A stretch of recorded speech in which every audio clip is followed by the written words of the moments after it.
The Longines Futurescope, a television production of Men and Ideas, a program of the Longines Whitnall Watch Company, maker of Longines, the world's most honored watch, and Whitnall, distinguished companion to the world-honored Longines in the medium price field.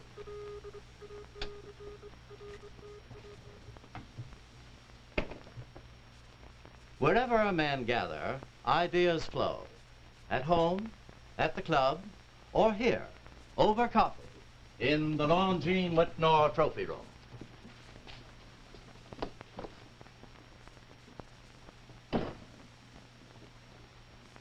The men are Dr. Carter Davidson, president of Union College, Schenectady, New York, and Mr. William L. Laurence, Pulitzer Prize winner and noted science writer of the New York Times.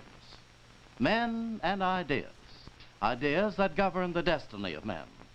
Let's listen. Mr. Laurence, I've been reading your articles in the New York Times for the last 25 years with great admiration and with great interest. In this field of science, what would you say was the most exciting event that you have ever reported to the world through the newspaper? Well, Dr. Davidson, it's a toss-up between two of them. One night on the desert of New Mexico, on July 16, 1945, I was privileged to be among those who watched the test of the first atomic bomb. And I saw for the first time a light such as no human eyes had ever seen on Earth before. A light the equivalent of many suns concentrated in one. I knew then that the new atomic age had come. I also knew that the greatest world war in history was about to end as soon as this was used. And then 3 weeks later, I was in a plane that dropped the second and the last atomic bomb over Nagasaki. And I watched the city of 200,000 human beings go up in atomic fire. And so, I don't know which one I would say was the more thrilling. I would say that they certainly were thrilling moments. Would you say that you were more depressed by the thought of the destruction that this bomb might bring, or by the benefit it might be to mankind? Here again, you might say the feelings were mixed. It is no pleasure to watch a city of thousands of human beings go up in atomic vapor. But you also knew at the time that that meant the end of the greatest war in history, and that it meant that eventually, that in the end, it would mean the saving of more lives than were being lost. So you were happy that the war was definitely coming to an end, but you were also very sad that it had to be done this way, and that the greatest discovery of man, you might say, had to be used at the beginning for mass destruction. You say the greatest discovery of man. You can see then a good many positive benefits to man that could be certainly, made with it. President Davidson. Because this is really a discovery that could change the face of the earth into a paradise. That it has untold advantages for the human race, provided it is used for constructive, peaceful uses. What are some of those uses that we could make of it? They stagger your imagination. You might say, as one of the scientists once told me, before the bomb was dropped, when I was behind the, you might say, the atomic curtain, talking to the scientists and discussing the future of this. They said, this is the dream of the ages come true. Because men, and during the Middle Ages, as you know, had dreamt about a philosopher's stone to turn base metals into gold. And others dreamt about an elixir of life to keep us young forever, you might say, or to at least postpone the coming of age. Well, with this, both of these dreams can be realized. We can create wealth by actually, literally, we don't have to do it that way, but we can, let's say, make gold out of mercury. But we won't do it that way. We can make other things infinitely more valuable than gold. And furthermore, with that, we are learning some of the major secrets of life. And with that, we could prolong life indefinitely, prolong the useful years, and make life a much richer adventure than it is today. Tell me one way in which medicine, for instance, might prolong life through the use of it is already prolonging life, Dr. Davidson. You know, for instance, There are hundreds, probably thousands now, human beings, unfortunate victims of cancer of the thyroid gland here in the neck. Now, they were doomed to die. But now, with atomic energy, we can make a new type of iodine, which is radioactive. Doesn't exist in nature. And it can be given in a radioactive cocktail form, as we call it, in a glass of water, tasteless, colorless. The patient drinks it, but the radioactive iodine concentrates in the thyroid gland, and the rays kill the tumor like X-rays do. And as a result of this radioactive iodine, as I say, several hundred and probably several thousand human beings who would be dead are already alive. The same way with other diseases of the blood, like a disease in which the blood is too thick. There are too many red blood cells. There was no cure for it, and now they make a radioactive form of phosphorus. And with that, also swallowed in a glass of water, the thickening of the blood is stopped and the blood is thinned out, and that is the only way to keep these unfortunate victims of this disease alive. So it is already saving lives by the hundreds, and in the long run it will save them by the thousands. There are a good many people who have gotten the idea, as I had until you mentioned this, that perhaps the greatest advance in medicine was in the field of these antibiotics like penicillin and so forth. You feel that atomic energy can do even more than penicillin? Well, let us put it this way. Penicillin and streptomycin and the other wonder drugs, so-called, are good for the infectious diseases. They destroy bacteria, germs. So, and these germs generally attack people in the early years of life, in the first half of life, up to the age, let's say, of 21 or 25. So that they have their role, and they will save millions of human beings. But we know very little about the diseases that come past middle life, the chronic diseases like cancer and hardening of the arteries, heart disease, and things like that. Atomic energy will help us find cures for these diseases for which the antibiotics like penicillin are no good at all. In other words, if we can get past the first 25 years, the chances are that that's the right. atomic energy side products will help us get through the rest of it. That's right. How long do you think we may hope to live under this new kind of medicine?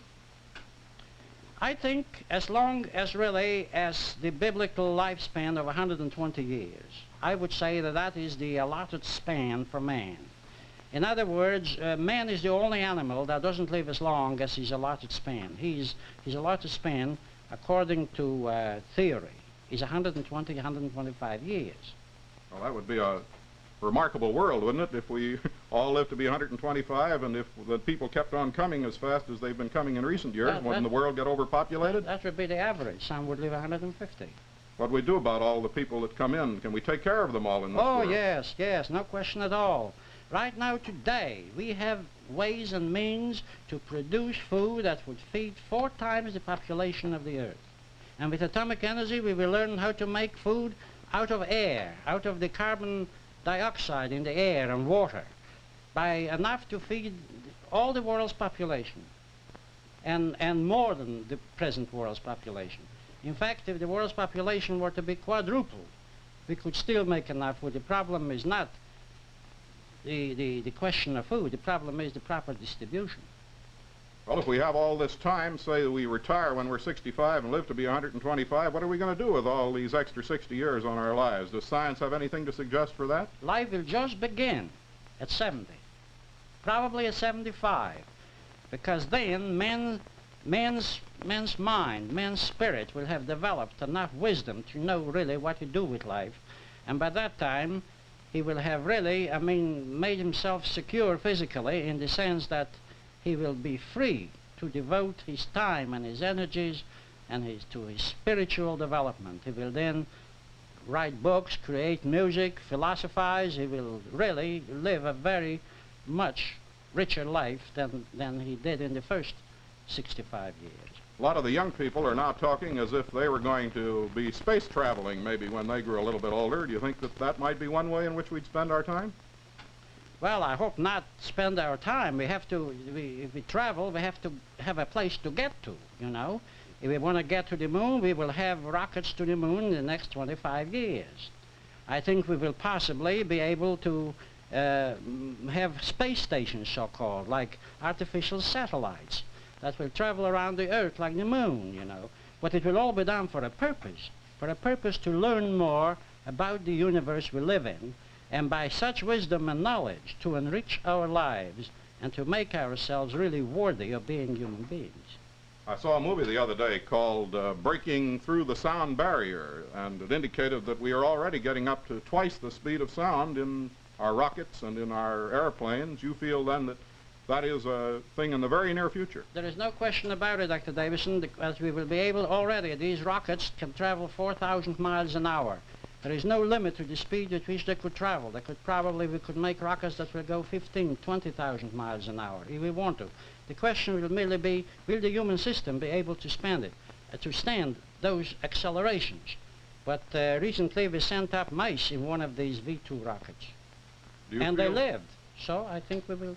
Do you feel then, as a final question, that science is going to leave a world that our young people can actually work in, and that there will be plenty of work for our young people to do, something to live for in the future?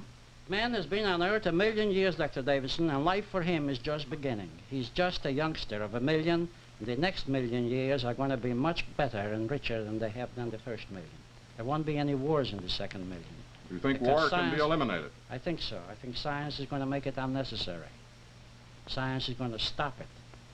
If you and I think, had a choice, we should really make a wish that we could be born again right now, really, because we will see wonders in the next 25 years that would stagger the human imagination. Mr. Laurence, that's been a thrilling experience for me, and I think many of our listeners, too, will feel that this has revealed to them something tremendously exciting about the world of science. Thank you very much for being with us on this program. Men and Ideas. The men, Dr. Carter Davidson, president of Union College in Schenectady, New York, and Mr. William L. Laurence, Pulitzer Prize winner and noted science writer of the New York Times.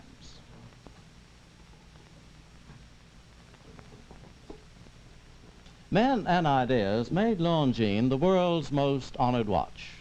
Men with the courage to attempt to make the finest watch in all the world. Men with ideas in engineering and the watchmaking skill necessary to accomplish their purpose. The progress of Longines up the ladder toward perfection can be read in the roll of honors which Longines watches have won over the years. For instance, at World's Fairs and international expositions, for skillful workmanship and beauty of presentation, Longines watches have been awarded 10 grand prizes and 28 gold medals.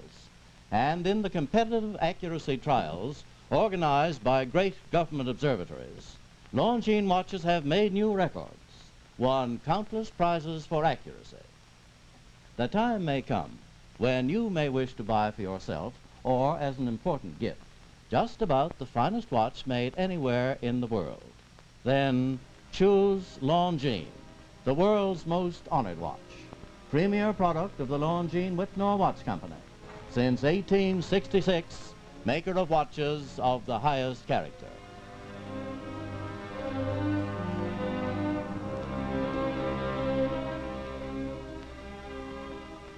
The Longines Futurescope, a television presentation of men and ideas, is a public service program of the Longines Whitnall Watch Company, maker of Longines, the world's most honored watch, and Whitnall, distinguished companion to the world-honored Longines.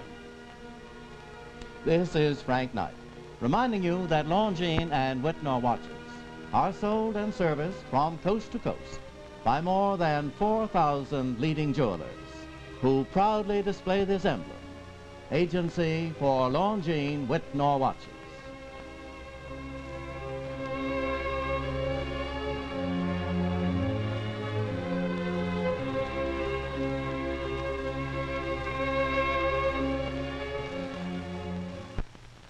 This is the CBS Television Network.